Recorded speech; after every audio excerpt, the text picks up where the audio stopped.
j'habite aux États-Unis depuis 8 ans maintenant.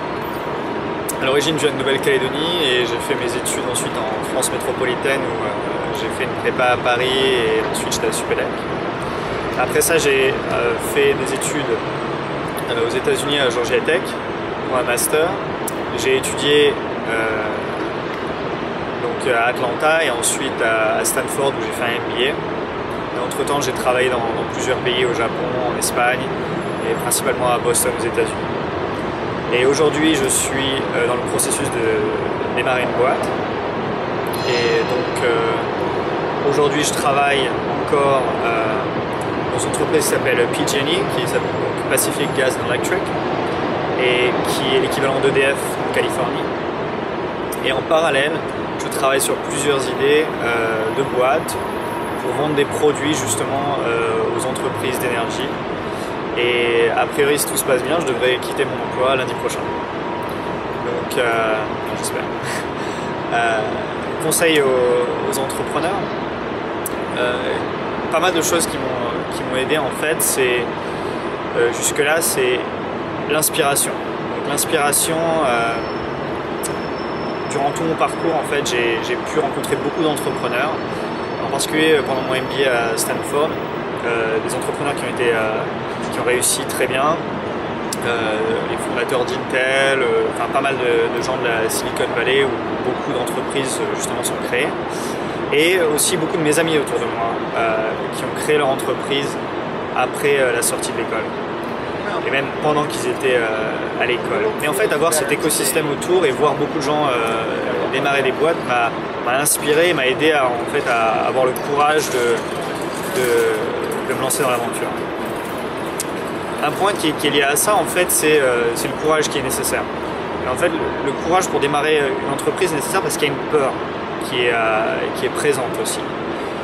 Je sais que une des choses qu'on m'a répété aussi plusieurs fois, c'est que si je n'avais pas peur de démarrer une boîte, c'est qu'il y aurait un problème. Et en général, ça c'est vraiment un point essentiel qui est que si la peur n'est pas là, il vaut mieux pas démarrer la boîte, parce que ça veut dire que soit on ne comprend pas les risques qui sont là, soit on ne voit pas le challenge qui est face à nous et la quantité de travail nécessaire.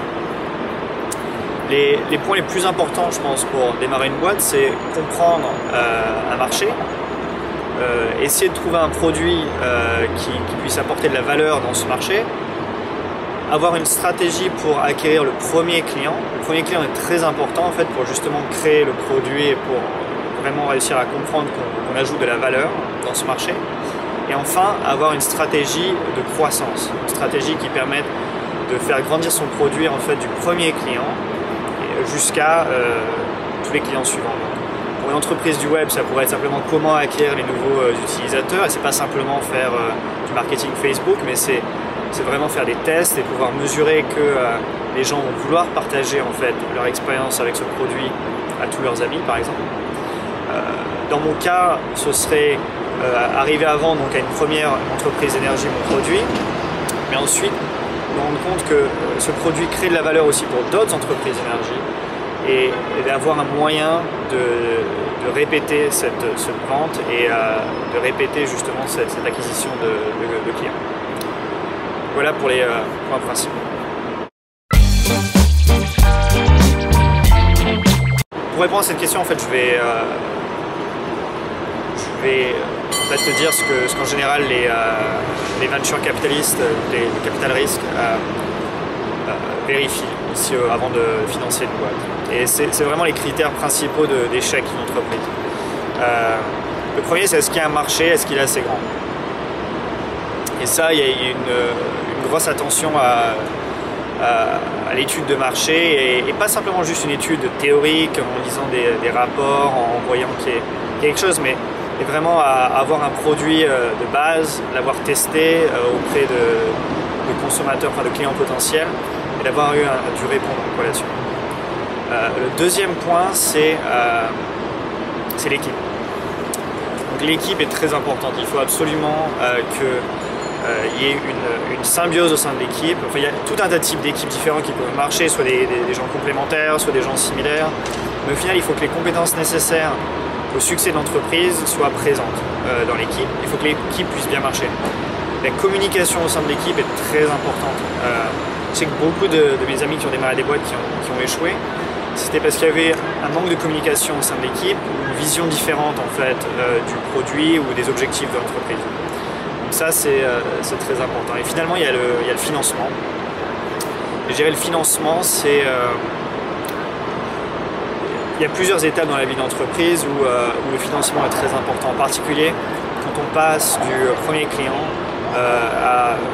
à l'échelle et où on veut acquérir beaucoup d'autres clients. Souvent, il y a un besoin de financement pour arriver à, et d'une, finaliser le produit, et de deux, aussi à réussir à répondre aux besoins différents que les clients qu'on va avoir vont pouvoir montrer. Et ça, c'est très important. Et lié au financement et à l'équipe, en fait, il y a le recrutement qui est très difficile, du moins dans la Silicon Valley en ce moment, où c'est quasiment impossible de trouver des ingénieurs. Enfin, ça, c'est ce que je cherche en particulier pour ma boîte. Et trouver les personnes vraiment nécessaires qui vont avoir les compétences et qui vont avoir la motivation de travailler pour cette aventure.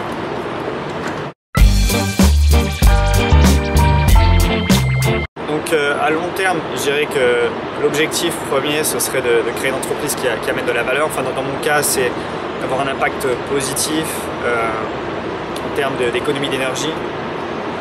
Ça, c'est l'objectif premier. J'aimerais que l'entreprise puisse s'étendre et vendre le produit sur tous les États-Unis et même à l'étranger après. Et donc lié en fait à la vision, c'est que autant ma vision c'est de créer une entreprise qui va grandir, et peut-être que je vais arriver à un moment où je vais me rendre compte que je ne vais pas pouvoir continuer ça seul et qu'il va peut-être falloir que je m'intègre à notre grand groupe ou que je fasse une merger and acquisition. Donc une des sorties potentielles, enfin il faut, un autre point c'est avoir plusieurs visions de sorties potentielles de l'entreprise, c'est potentiellement d'être une acquisition par une autre boîte qui fait quelque chose de similaire comme O-Power ou d'autres entreprises de services énergétiques.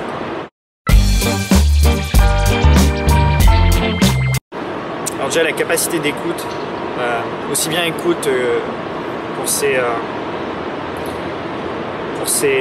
employés, pour les gens avec qui ils travaillent, que l'écoute des clients en fait et des besoins. Souvent les entrepreneurs ont tendance à avoir une vision et ce qu'ils entendent en parlant aux clients, ça va être ce qu'ils veulent entendre et pas réellement ce que son client a besoin.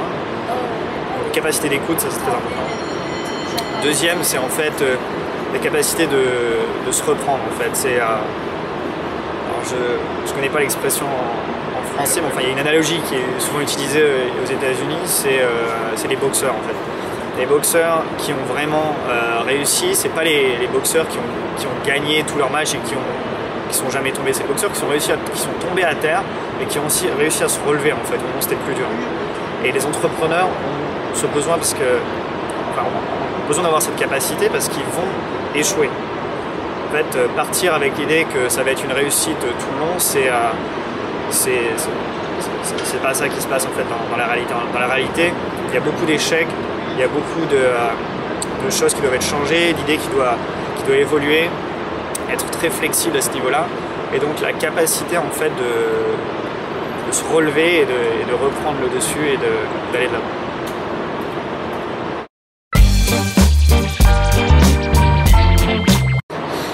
Petit mot de la fin, en particulier pour moi, j'aurais pas fait de l'entrepreneuriat si ça n'avait pas été pour accomplir un objectif qui était plus grand que moi, faire partie de quelque chose de plus important. Et je sais que pour moi l'environnement c'est très important, et donc toutes les idées sur lesquelles je travaille et que je considère sont liées à un impact positif sur l'environnement, sont liées à réussir à créer un impact positif sur la planète. Alors, je sais que tous les entrepreneurs ne sont pas nécessairement comme ça, mais c'est ce qui me permet en tout cas de garder la motivation et de me relever justement les fois où je tombe.